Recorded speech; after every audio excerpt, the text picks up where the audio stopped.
आदरणीय देवी एवं सज्जनों,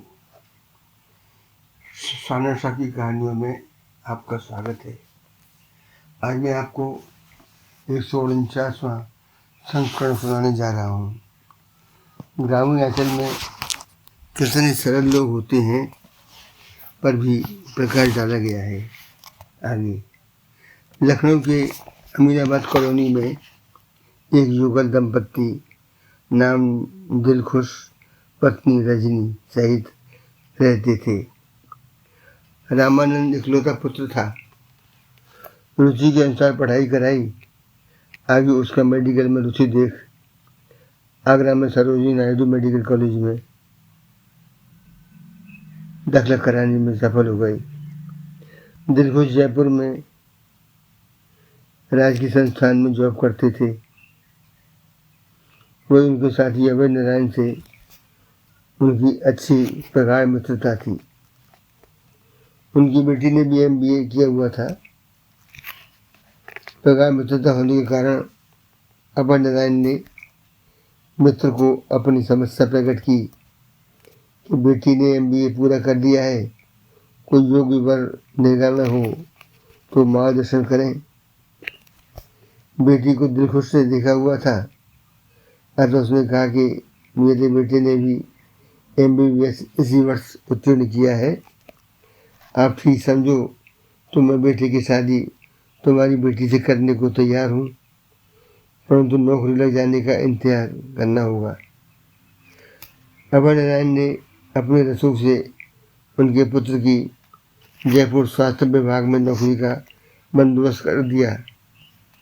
रामानंद को जयपुर के समीप गांव में राजकीय ग्रामीण स्वास्थ्य केंद्र में स्वास्थ्य अधिकारी के पद पर चयन हो गया। स्वास्थ्य केंद्र के प्रांगण में ही निवास की व्यवस्था भी थी। नौकरी लगने के बाद अभय नारायण की पुत्री रीना के साथ विवाह संपन्न हो गया। युगल दंपत्ति गांव में ही रहना अनिवार्य था, अतः प्रसन्नतापूर्वक नौकरी ज्वाइन की। क्योंकि नई शादी थी, अतः रीना ने भी पति के साथ ही रहना उचित समझा। MBA करने के बावजूद नौकरी करने का विचार त्याग दिया। प्रारंभ के 6 माह तो हवा की तरह निकल गई, लेकिन धीरे धीरे डॉक्टर साहब की राष्ट्रीय कार्यों में व्यस्तता बढ़ने लगी, अतः घर पर समय कम देने लगी। पत्नी रीना बहुत समझदार होने से उसने स्वयं ग्राम सरपंच श्रीमती मीणा से संपर्क कर वहाँ पंचायत भवन में ही ग्रामीण महिलाओं एवं मजदूरों के बच्चों को साक्षर करने की निःशुल्क योजना से अवगत कराया। साथ ही वह मजदूरों के बच्चों को जो गांव में स्कूल होते हुए भी स्कूल में जाकर इधर उधर आवागमन करते घूमते थे, उन्हें भी पढ़ाने की योजना तैयार की। एक दिन रीना ने महिला सरपंच के साथ ग्रामीण महिलाओं को उनके घर घर जाकर पंचायत भवन में इकट्ठा होने की अपील की। रविवार का दिन था।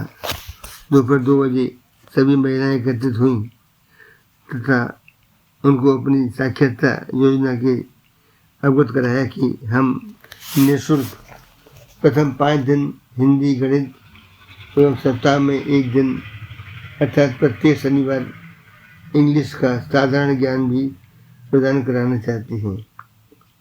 कक्षाएं प्रारंभ हो गईं। गांव की 33 महिलाएं पाठशाला में आने लगीं। गणित व हिंदी वर्णमाला की पाठ्य पुस्तक बाजार से निःशुल्क बांटने को लाई गई एवं अंग्रेजी पढ़ाने का कार्य विकसित किया गया। जैसे समय पर स्कूल पहुँचे उसका भी नियम निर्धारित किया गया, जिसके अंतर्गत देर से आने वाले को अथवा अनियमित रहने वाले को एक गुल्लक में 10 रुपये जुर्माना राशि भी डालना तय किया गया। उस राशि में स्कूल के अंत में प्रत्येक शनिवार को गेट टुगेदर स्कीम लागू की गई, बिना किसी भेदभाव, गरीब अमीर, ऊंच नीच आदि आदि के। सब मिल बैठकर नाश्ता, हंसी मजाक करते हुए सैटरडे इज फन डे के रूप में मनाते हुए डिस्पर्स होते थे। इस योजना को सफल बनाने हेतु यदि धन की कमी आती तब उसे रीना मैम तथा सरपंच जी मिलकर पूर्ण करती। अंग्रेजी कक्षा प्रारंभ करने हेतु रीना मैम ने एक तरीका ढूंढा जिसमें उसने बोर्ड पर लिखा ए फॉर अन्नू की लुगाई, बी फॉर बाबूलाल की लुगाई, सी फॉर चेतन की लुगाई, ओ फॉर ओम प्रकाश की लुगाई। इस तरह जेड फॉर जमींदार की लुगाई सभी महिलाओं को याद करा दिया। अगले शनिवार को टेस्ट की नियत से रीना ने एक महिला को इशारा कर पूछा, ताई क्यू फॉर क्या होता है?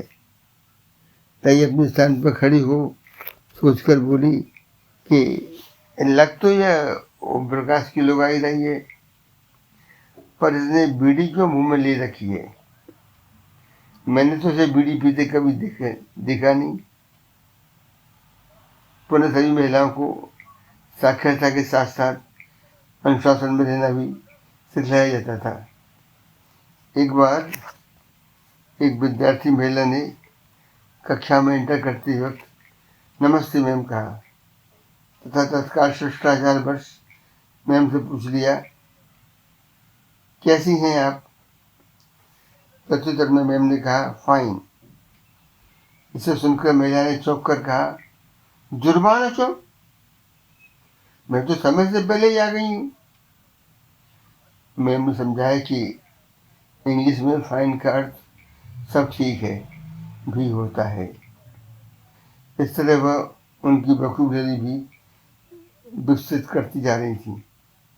एक बार सैटरडे को कक्षा में मैम ने पूछा, अच्छा बताओ रॉन्ग को हिंदी में क्या कहते हैं?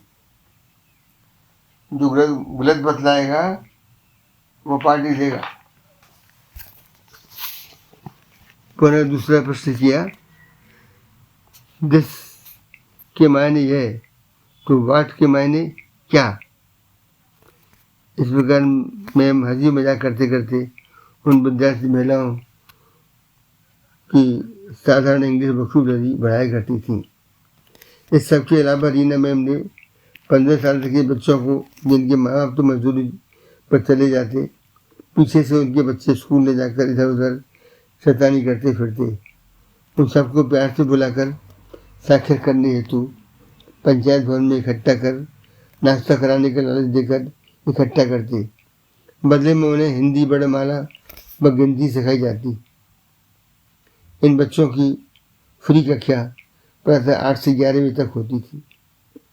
एक बार कक्षा में एक विद्यार्थी मैम के पास खड़ा होकर पूरी कक्षा को गिनती बुलवा रहा था कि बीच बीच में भुआ जी शब्द की आवाज़ आती रहती थी। मैम ने बीच में रोककर बच्चों से पूछा कि यह भुआ जी शब्द कौन बोल रहा है?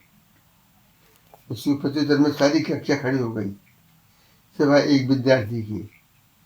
खुश होकर मैम ने उससे पूछा, तुम बुआ जी नहीं बोलते क्या? उस विद्यार्थी ने कहा कि नहीं मैम, मैं तो फूफा जी हूँ ना। ऐसा सब बोलते हैं। इस तरह प्रसन्नतापूर्वक समय निकल रहा था। चिकित्सा महोदय के भी पुत्र रत्न की प्राप्ति हुई। पुत्र 4 वर्ष का हो चुका था। रविवार का दिन था। कोठी में डॉक्टर साहब अखबार पढ़ रहे थे। सुबह का वक्त। रीना मैम बेटे को इंग्लिश पढ़ा रही थी। बच्चा बार बार एक ही गलती दोहरा रहा था। अतः मैम ने क्रोधित हो बच्चे से कहा, तेरे 44 के 44 दांत तोड़ दूंगी। यह संवाद सुनकर चिकित्सा महोदय जो अखबार पढ़ रहे थे अचानक बोले, लेकिन मैम दांत तो 32 ही होते हैं और छोटे बच्चों के तो और भी कम निकल पाते हैं। प्रत्युत्तर में रीना मैम ने कहा, मुझे मालूम था कि आप अवश्य बोलोगे, अतः साथ में आपके 32 दांत भी तो जोड़ लिए थे। पुनः होली के दिन थे। पास के गांव के प्राथमिक चिकित्सा एवं स्वास्थ्य केंद्र के मित्र चिकित्सक महोदय का फोन आया कि 20 वर्ष पुरानी विस्की की बोतल आई है, यहाँ 3 डॉक्टर और भी बैठे हैं, तो मैं भी पार्टी ज्वाइन करनी हो तो शीघ्र आवें। फोन की वार्ता स्पष्ट ज्ञात होने से नीला मैम ने पति से पूछा, क्या हो गया? प्रत्युत्तर में पति ने जवाब दिया कि 20 वर्ष की है, 3 चिकित्सक भी वहाँ मौजूद हैं, मेरा जाना भी अति आवश्यक है, वरना वो नहीं रहेगी। मुझे भी उसकी खातिर शीघ्र पहुंचना होगा। यह कहते हुए पतिदेव शीघ्र चले गए। एक बार चिकित्सा केंद्र पर चिकित्सक महोदय के पास ग्रामीण अपनी पत्नी का इलाज हेतु आया। चिकित्सक महोदय ने स्टेथोस्कोप से जांच के उपरांत उसका बुखार नापने हेतु थर्मोमीटर मुंह में रख दिया तथा अन्य कार्यों में व्यस्त हो गए। थोड़ी देर बाद स्थिति अनुसार उपचार लिख दिया। वह ग्रामीण पत्नी को चिकित्सा चैम्बर के बाहर बिठाकर पुनः आकर बोला, डॉक्टर साहब, ये जो डंडी पत्नी के मुंह में लगाई थी, कितने पैसे मिलती है? चिकित्सक महोदय ने कहा, तुम्हें क्या करना है? वो बोला, सर, मेरी बीवी 1 मिनट भी चुप नहीं रहती है। ये डंडी का कमाल है, वो 2 मिनट तो चुप बैठी रही। उसे चुप कराने की मुझे भी यह चाहिए। डॉक्टर साहब ने कहा कि इसका रख रखाव कठिन है, आपको दूसरा साधन अपना सकते हैं। कहकर नर्स को इशारा किया, एक बोतल में पानी भर कर लाओ। तथा ग्रामीण को देते हुए बोले कि जब भी बीवी को चुप कराना हो, इस बोतल में से 1 चम्मच या दवा मुंह में 2 मिनट रखें, सब ठीक हो जाएगा। ध्यान रहे, दवा तत्काल निगलनी नहीं है, मुंह में ही रखनी है। यह क्रोध शांत करने की रामबाण दवा है। 2 सप्ताह बाद ग्रामीण प्रसन्न होता हुआ चिकित्सा महोदय का धन्यवाद प्रस्तुत करने आया। महिलाओं में शिक्षा का प्रभाव दिखने लगा था। एक बार पत्नी ने विवाह की 18वीं वर्षगांठ पर पत्नी बोली कि मुझे 18 कैरेट का हार भेंट में चाहिए। पति तुरंत तैयार हो गया। शाम को 18 कैरेट का हार बनवा कर पत्नी को भेंट किया, जिसे पाकर पत्नी को अपनी गलती का एहसास हुआ। पुनः एक बार एक ग्रामीण लड़की अपनी सहेली के साथ शहर गई। वहाँ वह मेडिकल स्टोर के सामने पेड़ के नीचे काफ़ी देर से खड़ी हुई थी। जब दुकान से भीड़ कम हुई तो उसने सेल्समैन को उठाने से बुलाया। दुकान मालिक बहुत देर से उस लड़की को खड़े खड़े देख रहा था। तो लड़की बार बार दुकान की तरफ देख रही है, लेकिन दुकान पर नहीं आ रही। अतः लड़की के इशारे पर मालिक ने सेल्समैन को कहा कि पूछो क्या चाहिए इसे। सेल्समैन के पहुंचने पर लड़की ने एक पत्र से देकर कहा कि अगले माह मेरी चिकित्सक से विवाह होने वाला है, ये उसी का पत्र आया है, तेरा पढ़कर बतलाओ कि इसमें क्या लिखा है, क्योंकि तुम्हें तो डॉक्टर का पर्चा पढ़ने का खूब अभ्यास होगा ही। पुनः एक बार की घटना है। गांव में हलवाई की दुकान पर एक कवि महोदय लस्सी पीने के सारे उद्देश्य से पहुंचकर लस्सी पी रही थी कि एक काव ने दही पर झपट्टा मारा ही था कि हलवाई ने उसी द्रुत गति से उसे पास रखा हुआ लोहे का बाट फेंक कर मार दिया, जिससे कौवा तुरंत मर गया। कवि महोदय यह सब देखकर लस्सी पीने के उपरांत पानी की टंकी पर हाथ धोने उपरांत के बाद टंकी पर कवि ने लिखा, काग दही पर जान गवायो, और दुखी मन से वहां से प्रस्थान किया। थोड़ी देर बाद प्यार मैच पर एक लड़का वहाँ आया, तो उसने टंकी पर लिखा, अपने हिसाब से पढ़ा, का गदही पर जान गवायो। उसको 2 घंटे बाद सरकारी संस्थान का लेखाकार, जिसको सस्पेंड कर दिया गया था, उसने उस लेख को अपने अनुसार पढ़ा, कागज पर ही जान गवायो।